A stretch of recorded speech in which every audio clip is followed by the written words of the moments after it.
Beijing, August 28, 2025. At the Ministry of Commerce in the Chinese capital, reporters gathered as officials prepared to deliver an update on the country's trade diplomacy. The weekly briefing carried more weight than usual, as whispers of a potential breakthrough in US-China talks had been circulating for days. The air was heavy with expectation when Ministry spokeswoman He Yongqian walked into the press room, her steps measured and precise. Behind her, the ministry's emblem glimmered under the lights, reminding everyone that what would be said today mattered far beyond Beijing's walls. From the outset, he addressed the issue head-on, confirming speculation that a key delegation was set to cross the Pacific. In her words, the announcement signaled a fresh stage in one of the world's most consequential diplomatic relationships. He Yongqian began by emphasizing the role of China's top trade representative. She said, Li Chenggang, International Trade Representative and Vice Minister of Commerce, led a delegation to Canada from August 24th to 27th, co-chairing the China-Canada Joint Economic and Trade Committee. Afterwards, Li Chenggang and his delegation will travel to Washington, D.C. to meet with relevant U.S. officials.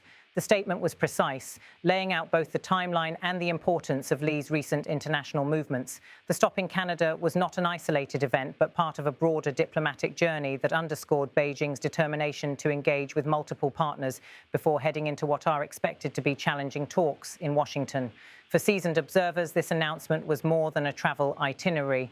It represented Beijing's intent to demonstrate continuity, confidence, and preparedness in its dealings with North America. Canada provided a softer landing, a rehearsal of sorts before the higher stakes encounter with US officials. His confirmation placed Li Chenggang squarely at the center of China's trade diplomacy. Known as a steady negotiator with deep knowledge of both international law and the global economic system, Li carries the dual titles of International Trade Representative and Vice Minister of Commerce, a reflection of the importance Beijing attaches to his role. The news briefing continued with He expanding on China's outlook for the Washington trip. Choosing her words carefully, she stressed Beijing's preference for dialogue rather than confrontation. He Yongqian said, China is willing to work with the US to continue leveraging the China-US economic and trade consultation mechanism, resolve issues through equal dialogue and consultation, and jointly maintain the healthy, stable, and sustainable development of China-US economic and trade relations. Her phrasing was deliberate. In diplomatic language, terms like equal dialogue and sustainable development are not chosen lightly. They carry the weight of China's position that it will not accept what it perceives as unilateral pressure, but it remains open to negotiation. This, after all, is not the first time the two powers have sought to navigate their economic disputes. Since 2018, when tariffs first became weapons in a trade conflict, rounds of talks have alternated between breakthroughs and breakdowns. Each encounter reflects both the promise of cooperation and the threat of escalation. What is different now is the timing. Both countries face economic headwinds. In China, slower growth, a fragile real estate sector, and declining exports have placed new pressure on policymakers to stabilize external relations. In the United States, the debate over how to manage competition with China has sharpened, particularly as political leaders eye upcoming elections and appeal to constituencies that view Beijing with suspicion. Against this backdrop, Li Chenggang's arrival in Washington is more than symbolic. It will be scrutinized by global markets, business leaders, and governments alike. Will the delegation's visit calm nerves or merely postpone deeper disputes? At the briefing, he declined to outline specific agenda items, but her emphasis on the consultation mechanism hinted at the issues likely to dominate: tariffs, technology restrictions, subsidies, and the fragile balance of supply chains. Reporters in the room noted how his calm delivery contrasted with the stakes. For her, the message was consistency. For the audience, the meaning was clear. China is signaling both readiness and restraint. Beyond the briefing room, the significance of these remarks rippled outward.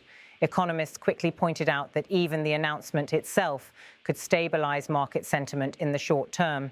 Investors, weary of escalating rhetoric, often find relief in the promise of dialogue, however modest.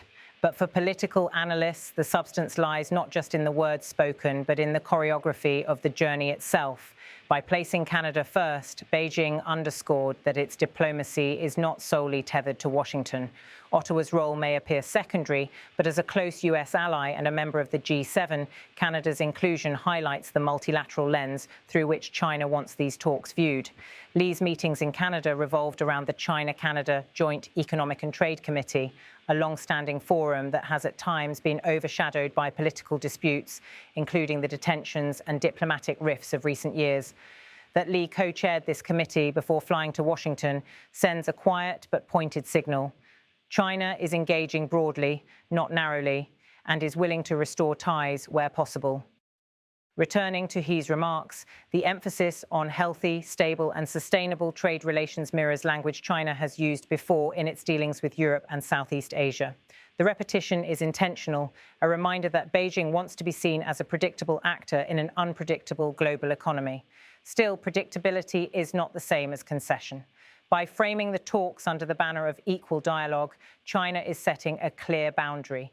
It expects negotiations to be conducted without demands that Beijing views as unilateral or coercive. This insistence on parity has long been a cornerstone of Chinese diplomacy, and He's repetition of the phrase reinforces that stance. The announcement comes at a time when both sides have engaged in a careful balancing act. Washington has tightened export controls on advanced technology, citing national security, while Beijing has responded with restrictions on critical minerals. Both measures reveal the dual nature of their rivalry, part economic, part strategic, and inseparable from the broader contest over global influence. As the press conference concluded, the implications were left hanging in the air. The delegation's visit is certain, the outcomes uncertain. Yet the mood in Beijing was not confrontational, but measured, an acknowledgement that dialogue, however tense, remains preferable to silence. He's words, carried live by domestic and international media, will now set the stage for the reception Li Chenggang receives in Washington. The symbolism of the trip may prove as important as the substance. After months of headlines dominated by competition and confrontation, the image of Chinese and American officials sitting across the same table is in itself newsworthy. In diplomatic reporting, context is everything. The August 28th announcement is more than a moment at a lectern. It is a snapshot of a relationship that continues to oscillate between conflict and cooperation, with the balance shifting depending on the day, the leader, and the issue at hand. For citizens in both countries, the stakes are tangible. From soybean farmers in the American Midwest to electronics manufacturers in China's Pearl River Delta, trade policies translate into livelihoods. For global businesses, clarity between Washington and Beijing affects investment decisions, supply chains, and strategic planning. As He Yongqian exited the press room, cameras flashed, capturing the closing moments of a briefing that had lasted barely half an hour. Yet the weight of her words will echo for weeks, shaping expectations ahead of the delegation's high-profile meetings in Washington. What comes next is uncertain. Negotiations could produce incremental agreements, perhaps easing tariffs on select goods or outlining frameworks for future discussions. Alternatively, talks could stall, reinforcing divisions and fueling rhetoric on both sides. What is certain, however, is that the announcement has set the stage. With Li Chenggang and his team preparing to board flights to Washington, the world will watch closely. Every handshake, every phrase, every carefully drafted communique will be passed for meaning. As the world's two largest economies once again attempt to navigate their differences, his remarks remind us that diplomacy is not measured only in treaties signed or disputes resolved. It is also measured in gestures, signals, and words, the very elements that played out in Beijing on this late August day.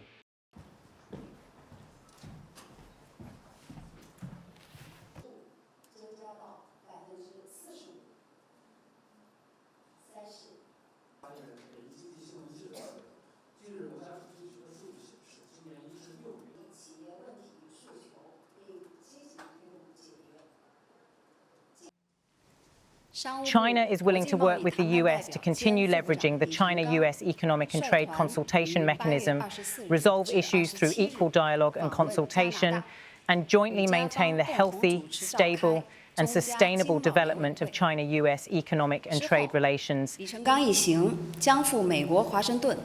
会见美方相关官员。中方愿与美方一道，继续发挥好中美经贸磋商机制作用，通过平等对话协商解决问题，共同维护中美经贸关系健康、稳定、可持续发展。